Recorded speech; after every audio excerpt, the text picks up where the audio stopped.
AC Muscle and Not CrossFit here. We're here with IFBB Pro Mike Francois. It's the 20-year anniversary of his win at the Arnold Classic. We just want to thank Mike for giving some of his time and the opportunity to interview him for you guys. So thanks for being here, Mike. No, I'm glad to do it. Let's just start with your background. You know, where you grew up, how you started training, bodybuilding, all that stuff. Well, I haven't grown up yet, but I grew up in Iowa. I grew up in a family of 9 children. I have 5 sisters and 3 other brothers, and I'm 7th in line. So when you got to the table, you had to eat, or you wouldn't have any food. But just grew up, played all sports growing up. I graduated from high school in '83, and then I was actually studying to be a Catholic priest. Went to college, went to a seminary in Dubuque, Iowa, and then my bishop sent me to study theology here in Columbus. That's how I ended up out here. But, so that's it in a nutshell. Sports, kind of a sports maniac when I was a kid, and loved it. And there was some other outlet. Once I got injured playing high school football, so I couldn't play college, and so that's when I started getting into weightlifting and eventually bodybuilding. Who were some of your mentors, and how did they affect your diet and training? You know, I had a few key people over the years. I'd say first among them would probably be Chris Aceto. I guess in no order necessarily, but all these people were very influential and really key in helping me progress. But so Chris Aceto, who probably everybody familiar with bodybuilding knows Chris, and nutrition guru, still helps a lot of guys in the pro ranks. Louis Simmons, Westside Barbell. You know, everybody also knows Louis, and I feel very fortunate that I've been with him. He taught me a lot about not just bodybuilding, but how to grow, how to get bigger, and a lot of the powerlifting movements that I needed to do that. And then Eric Serrano, Dr. Serrano. Also, again, right there, very good with nutritional support and things I needed to know in that regard. So those are probably the 3 key people. Then I had several good training partners over the years that were very good too. Yeah, well, that sounds like a great segue into the back training. You had one of the best phenomenal backs, incredible development, still talked about all the time. What are some of the exercises you recommend you felt yielded the best results, or what would you recommend to someone that's like, hey, I'm going to enter a show, I want the freakish back. How do I get that? That goes back to Louis Simmons right there, the powerlifting movement and deadlifting. That is really, I think, the key component to what helped my back grow. And I had a decent, I wasn't, definitely not my best body part by any means when I first started training. And that was the one thing I think, not the one thing, I lacked a lot of things, but that's the one key thing I think I lacked when I got to the national level, was that back development, and deadlifting helped the most. So I'd say that's probably the key thing. Not just deadlifting off the floor either, like a power lifter does in a meet, but deadlifting out of the rack, deadlifting off boxes, doing different sets and rep schemes, things like that, all the way from 8 sets of 2 to singles to 5 sets of 5, all kinds of things, doing it at the beginning of the workout, end of the workout, all those types of things I think what benefited me the most. If you could maybe touch on some of the weight you used, I mean, because you were just massive. Right, I wasn't a guy really, because especially when I was at Westside, if I kept track of the weights, I'd be embarrassed. Right. I might have been fairly strong as a bodybuilder goes, but when you lift at Westside and you see, the guy next to you deadlifting, a quarter or a third the more weight than you, it kind of humbles you in a hurry. But, my goal wasn't to lift a lot, it was to get bigger. But, if I had to guess at the weights, I'd say deadlifting off the floor, I don't know, 700 to 800 pounds maybe, something like that. Wow. And, underarm, under grip rows, reverse grip rows, 400 to 500 pound rows. Things like that, and again, it's not necessarily the weights, it's the form, it's what it did for me the most, is what helped me the most. What are your thoughts and take on if it fits your macros? I'm not a big, I never counted calories and did all that kind of stuff. I mainly just eyeballed the food, and that's through Chris. I mean, Chris, I could never tell you the amount of calories I was taking exactly. But we would talk, in the sense of macros, we would just talk about basically the proteins and the carbs. Fat was pretty non-existent in my diet. And I know that's changed over the years with other people and the way I put people when I help them with nutrition. But the fat was almost none, and the calories at some points were even up to 10,000 calories. And I'm not even sure the breakdown between carbs and protein at that point, but I would say getting ready for a show, probably at least 1.5 grams to 2 grams of protein per pound that I weighed, and then, you know, carbs would be all the way up when I was dieting, probably in the 300 range. And I know for a lot of people now that's a lot, but it worked for me. Now, the people who think that they can fit ice cream and sugary foods and stuff like that into their macros while getting ready for a show, do you feel like that works for people, yeah, or is you know that what? something where? Yeah, I know I don't believe in that, yeah, but I don't either, and okay. and Chris never did with me anyway. I haven't eaten junk food really, in all honesty, until or since I was like a sophomore in high school. Okay. And I just gave it up one year for Lent, actually, this time of the year. And I said, you know, if I can give it up now, I can stop doing it. So I just haven't really had any.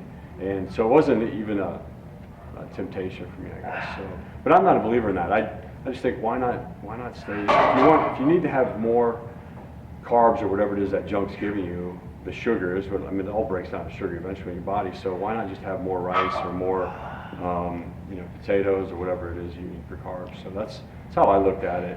And I think just mentally, I just couldn't do it even if I wanted to. Right. What is your thought on the girls out there who say they don't want to lift because they're going to be real big and bulky? I mean, what's your take on that? If it was that easy, you know, these pro girls would have any trouble lifting and getting bigger, right? And they all want to get bigger. So I just, you know, it's such a different hormonal thing with women and their growth and things. And every once in a while you get somebody who puts on muscle more easily than others, but they're few and far between. So I think they could almost lift any way they wanted to, even lift as a power lifter, and the woman's not necessarily going to she's going to get bigger and better, but she's not going to get too bulky or big. I mean, people are working their rears off to do that. So to think somebody, like a man. yeah, so to somebody to think they can just waltz in the gym and start lifting, and all of a sudden I'm going to be too big, that's a problem a lot of people would love to have, that Right. compete as women. You know, so. Well, I mean, given that it's the 20-year anniversary, why don't you walk us through the day of the Arnold Classic? You know, like, do you have any pre-contest rituals?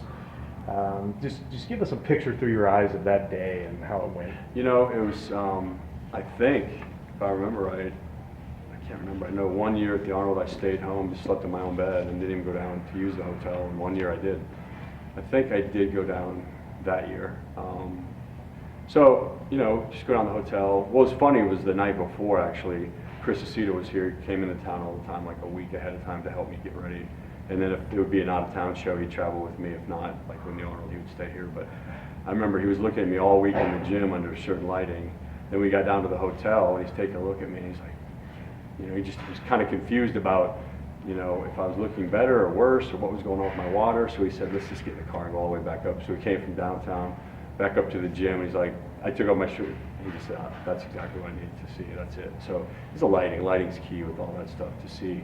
But so that's kind of an anecdotal story of kind of how it goes in the psychotic world of bodybuilding, Right. where people get so worked up about things. But I'm glad he did that. And so I mean, and, you know, that day I was comfortable because I'm in my hometown. So everybody I'm seeing at the check-ins and weigh-ins, they're all people that I've seen around. So I'm pretty familiar with everything.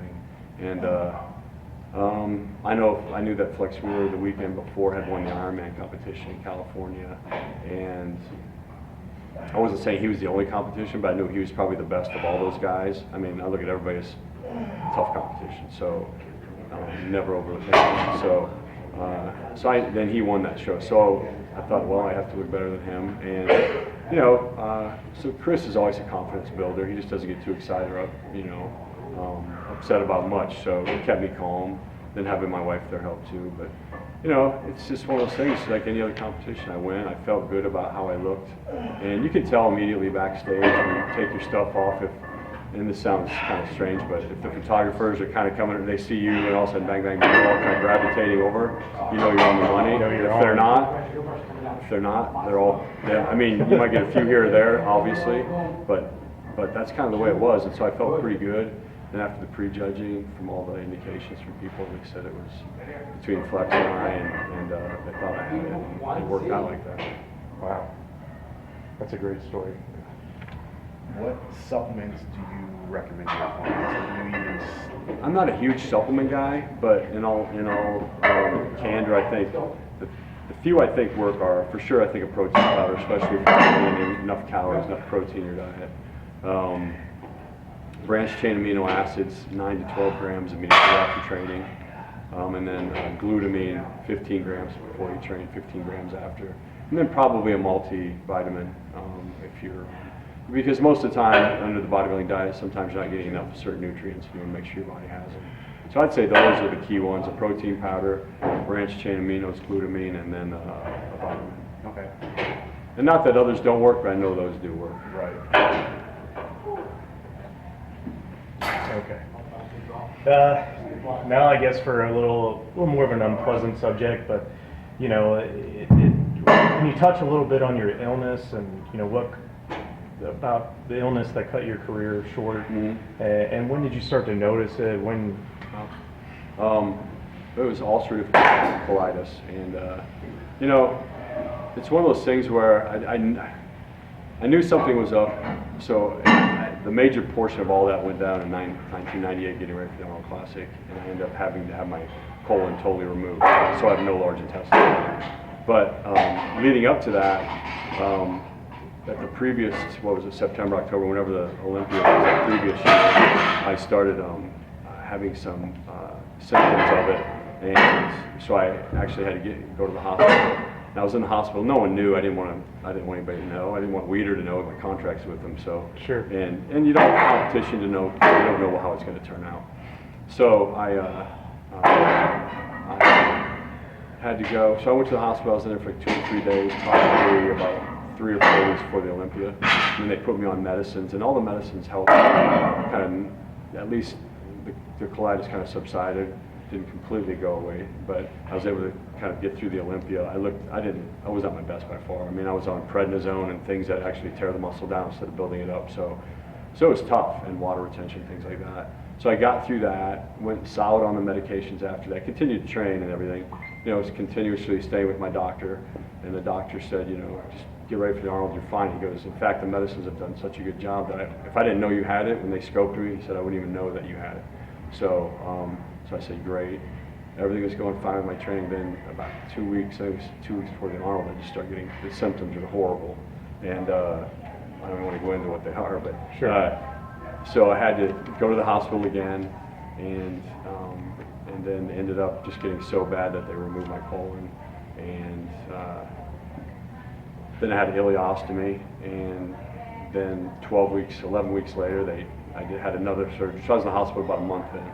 I was in the hospital again 11 weeks later to reattach my small intestine together, and that's when things got really bad. And so I had a lot of things, but one of the things I had caused me, I had like a 10% chance of living actually. Wow.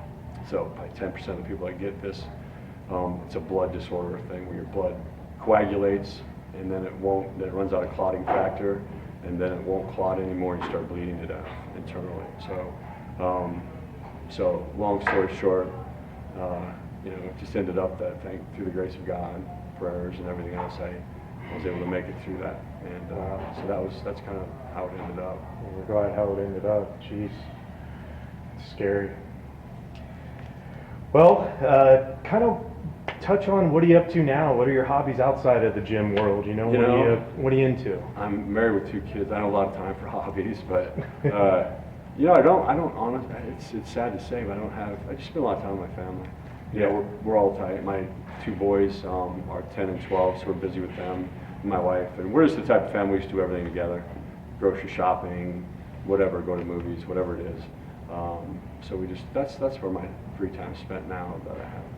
And you know, I have a training business, and then my wife and I also spend a lot of time promoting the Mike Francois Classic, which is going to be here on May 9th this year. And it's an amateur bodybuilding show, NPC show. And it's grown a little bit every year. Last year was our biggest year. We had 240 competitors.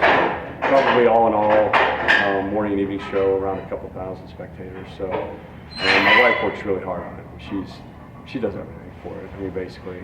And so it's grown every year. That takes up a lot of our time as well. So that's mainly, you know, what we're doing now. Okay.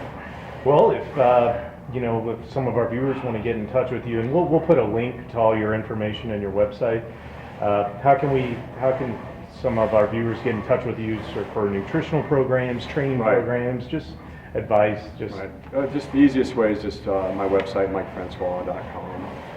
And if they go to there, they can get in touch with me, see the program, see anything like that, our contest results. Our contest is also on there if they want to sign up for that type of thing. So it's just MikeFrancois.com. All right. Well, we'll definitely check it out. And Mike, thank you so much for your time. Thank you. No, I appreciate it. Thank you. Oh, all right.